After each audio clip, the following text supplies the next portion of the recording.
नमस्कार, city post के इस खास पेशकश में आपका स्वागत है। मैं हूं श्रीकांत प्रत्युष। आपको पता ही है कि बिहार में 7,000 से ज़्यादा क्वारंटाइन सेंटर चल रहे हैं। प्रवासी मजदूर लगभग 10 लाख बिहार पहुंच चुके हैं। सबको क्वारंटाइन सेंटर में रखा गया है, लेकिन लगातार प्रवासी मजदूरों का आने का सिलसिला जारी है। अब तो बहुत ज़्यादा ट्रेनें बिहार आने लगी हैं और माना जा रहा है कि हर रोज़ 1.5 से 2 लाख लोग आएंगे। यानी अगले 10-15 दिन में बिहार में आने वाले प्रवासी मजदूरों की संख्या 25 लाख हो जाएगी। बिहार सरकार के पास इतने लोगों को क्वारंटाइन सेंटर में रखने की व्यवस्था है नहीं, इसलिए बिहार सरकार ने एक बड़ा फैसला लिया था। और फैसला ये है कि जो ग्रीन जोन से आएंगे, जो ऑरेंज जोन से आएंगे, उनको क्वारंटाइन सेंटर में रहने की ज़रूरत नहीं है। उनके स्क्रीनिंग के बाद उनको होम क्वारंटाइन में रहने के लिए कहा जाएगा। लेकिन सबसे बड़ी बात यह है कि होम क्वारंटाइन में मजदूर रहने को तैयार ही नहीं है। जो मजदूर पहले घर भाग जाते थे रेलवे स्टेशन से उतरकर, ट्रेन से उतरकर, अब वो सीधे क्वारंटाइन सेंटर पहुंच रहे हैं। और जिला प्रशासन जब उनको कह रहा है कि नहीं, आप होम क्वारंटाइन हुई, घर जाइए, तो जाने के लिए तैयार नहीं है। दरअसल ये परिवर्तन कैसे हुआ है? आपको पता है कि शुरू में प्रवासी मजदूरों को बिहार नहीं बुलाए जाने को लेकर बहुत हंगामा हुआ था। और जब प्रवासी मजदूरों का आना शुरू हुआ तो क्वारंटाइन सेंटर से कई तरह की खबरें आईं, अव्यवस्था की खबरें आईं, बवाल की खबरें आईं और कई तरह के आरोप लगे कि वहाँ पर ठीक ठाक व्यवस्था नहीं है।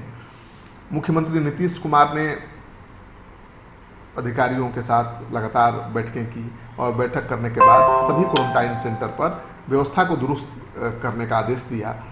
और जब व्यवस्था दुरुस्त हो गई, नीतीश कुमार को ये फीडबैक आने लगा कि अब जो प्रवासी मजदूर हैं क्वारंटाइन सेंटर पर खुश हैं, संतुष्ट हैं, तो उन्होंने वीडियो कॉन्फ्रेंसिंग शुरू किया मजदूरों का हाल जानने के लिए।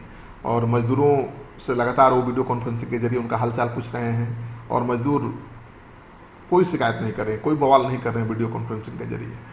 तो नीतीश कुमार ने वीडियो कॉन्फ्रेंसिंग के जरिए मजदूरों तक पहुँचने के पहले उनकी व्यवस्था को दुरुस्त किया ताकि उनको नाराज़गी न झेलना पड़े। और अब वो लगातार उनसे संपर्क साध रहे हैं वीडियो कॉन्फ्रेंसिंग के जरिए। अब सवाल फिर उठता है, क्योंकि इस सवाल का जवाब मैं दे नहीं पाया हूं, कि क्यों नहीं रहना चाहते हैं मजदूर होम क्वारंटाइन, क्यों क्वारंटाइन सेंटर में रहना चाहते हैं। दरअसल हमारी टीम गई थी गोपालगंज के मीरगंज में, एक उर्दू एकेडमी है जहां पर 100 लोगों को क्वारंटाइन किया गया था। उस क्वारंटाइन सेंटर की तस्वीर हमने दिखाई थी। उस क्वारंटाइन सेंटर पर किसी भी मजदूर ने खाने पीने को लेकर कोई शिकायत नहीं की। सुबह में चाय नाश्ता उनको मिलता है, फिर उसके बाद उनको नाश्ते में पूड़ी कचौड़ी मिलती है, दोपहर में उनको चावल दाल सब्जी मिलती है खाने में, और फिर शाम में चाय बिस्किट मिलती है, और रात में पूड़ी सब्जी मिलती है। तो खाने की व्यवस्था बहुत दुरुस्त थी वहाँ पर, और पीने के लिए मिनरल वाटर मिलता है। तो कोई भी प्रवासी मजदूर जो 2 महीने से लॉकडाउन में फंसा हुआ है, जिसकी जेब पूरी तरह से खाली हो चुकी है, जिसके पास खाने के लिए कुछ नहीं है, और बिहार वापस आने के बाद लॉकडाउन में कोई काम नहीं मिलने वाला है, ऐसे में भला वो घर क्यों जाना चाहेगा? घर जाकर रोजी रोटी के झंझट में क्यों पड़ेगा? तो मजदूर 21 दिनों तक सरकार के खातिरदारी का आनंद उठाना चाहते हैं और उठा भी रहे हैं। मधुबनी में जब प्रशासन पहुंचा एक क्वारंटाइन सेंटर पर मजदूरों को घर भेजने के लिए, तो उग्र हो गए। उन्होंने कहा कि अभी तो 7 दिन ही हुआ है, 21 दिन रहना है, हम 21 दिन यहाँ रहेंगे और यहीं खाएंगे पिएंगे और तब घर जाएंगे। कुछ मजदूरों की दलील ये है कि जिस तरह से वो ट्रेनों में ठूस ठूस कर लाए जा रहे हैं, संक्रमण का खतरा बहुत ज़्यादा है। और उनकी दलील ये भी है कि अब तो कई ऐसे मामले सामने आ रहे हैं, ज़्यादातर मामले ऐसे सामने आ रहे हैं जिसमें संक्रमित व्यक्ति में कोई लक्षण ही नहीं पाया जाता कोरोना का, लेकिन होता है संक्रमित। तो उनका कहना है कि अगर हम घर चले जाएंगे सीधे तो हमारा परिवार संक्रमित हो जाएगा, गाँव संक्रमित हो जाएगा। और वैसे भी गाँव में लोग बाहर से आने वाले मजदूरों को घुसने नहीं दे रहे हैं, उनके घर वाले भी बहुत सहजता के साथ उनको अपना नहीं रहे हैं। तो मजदूरों को लगता है कि सबसे बेहतर यही है कि वो क्वारंटाइन सेंटर में सरकारी खातिरदारी का लाभ उठाएं और सर्टिफिकेट लेकर घर जाएं कि हम स्वस्थ हैं, कोरोना से ग्रसित नहीं हैं। लेकिन तब है कि सरकार की चुनौती बहुत बढ़ जाएगी। अभी तो 10 लाख प्रवासी मजदूरों को खाना पानी दे रही है सरकार, लेकिन जब 30 लाख 25 लाख आ जाएंगे तो कैसे दे पाएगी?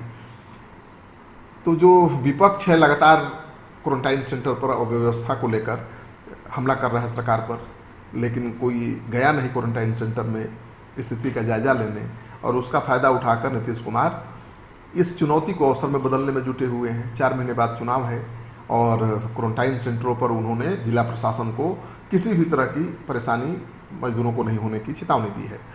तो क्वारंटाइन सेंटर पर पूरी व्यवस्था है, दुरुस्त व्यवस्था है खाने पीने की, रहने की, और मजदूर घर से ज़्यादा वहीं पर रहना पसंद कर रहे हैं। तो मान लीजिए कि नीतीश कुमार ने इस बड़ी चुनौती को अवसर में बदलने की शुरुआत कर दी है और विपक्ष ऐसे ही खुशफहमी पाले हुए है। विपक्ष ऐसे ही खुशफहमी पाले हुए है कि मजदूर नाराज हैं और नीतीश सरकार के खिलाफ वो गोलबंद होंगे। दूसरी तरफ नीतीश कुमार इन मजदूरों को खुश करके अपने पक्ष में गोलबंद करने में जुटे हुए हैं और इसमें वो काफ़ी हद तक सफल होते भी दिख रहे हैं, क्योंकि मजदूर अब क्वारंटाइन सेंटर को लेकर कोई शिकायत नहीं कर रहे हैं और क्वारंटाइन सेंटर छोड़कर घर जाने को तैयार ही नहीं है। ये खबर ज़्यादा से ज़्यादा लोगों के साथ शेयर करिए ताकि उन राजनेताओं की भी समझ में बात आए कि उनको हकीकत जान लेना चाहिए और जो सही बात है उसी को मुद्दा बनाना चाहिए। अगर आप उठपटांग मुद्दों को उछालेंगे, ऐसे मुद्दों को बड़ा मुद्दा बनाएंगे जो मुद्दा है ही नहीं, तो उसका फ़ायदा नहीं मिलेगा, उल्टे सरकार के पक्ष में वो मामला जाएगा। अगर आपने अब तक हमारा चैनल सब्सक्राइब नहीं किया तो कर लीजिए। आपका सहयोग समर्थन सिटी पोस्ट के लिए बहुत मायने रखता है।